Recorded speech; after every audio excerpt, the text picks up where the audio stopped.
بلوچستان کے علاقے دشت سے تعلق رکھنے والے عیسیٰ خان سیب کے ایک چھوٹے سے باغ کے مالک ہیں۔ ان کی گزر بسر اس باغ سے حاصل ہونے والی آمدنی پر ہوتی ہے، مگر اس سال جو ہی فصل تیار ہوئی، بارش اور سیلاب نے ان کے سال بھر کی محنت پر پانی پھیر دیا۔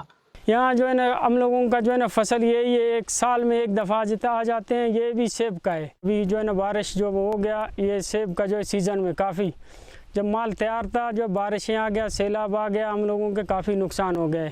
سارے باغوں کا جو ہے نا سیب گر گئے زمین پر، اور کچھ درختوں کے اوپر سارے جو ہے نا پانی کے اندر ڈوب گئے۔ بلوچستان میں حالیہ سیلاب سے زراعت کا شعبہ بری طرح متاثر ہوا ہے۔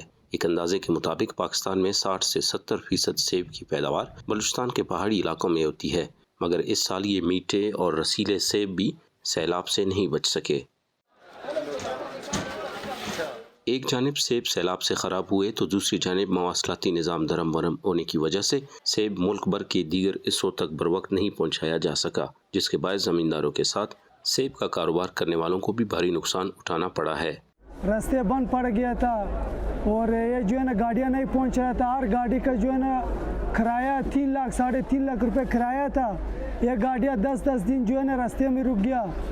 اس کے بعد جب یہ پہنچ گیا تو یہ سارا سیب خراب ہوا تھا۔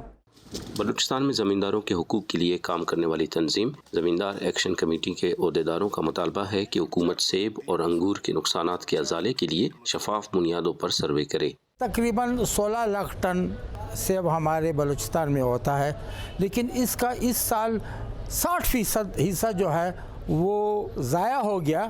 یہ جو سیب ہے، ان کے ذمہ داروں کو ابھی تک کسی قسم کے ازالہ نہیں کیا گیا ہے، اور نہ ہی ابھی تک ان کی وہ جو ذمہ دار جس نیچ کے اوپر اس کی سروے چاہتے ہیں وہ ابھی تک نہیں ہوئی۔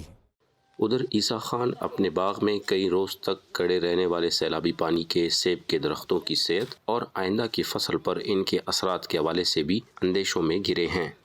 بلوچستان حکومت کا کہنا ہے کہ صوبے میں حالیہ بارشوں اور سیلاب سے 4 لاکھ ایکڑ زمین متاثر ہوئے ہیں اور زراعت کے شعبے کو 98 ارب روپے کا نقصان پہنچا ہے۔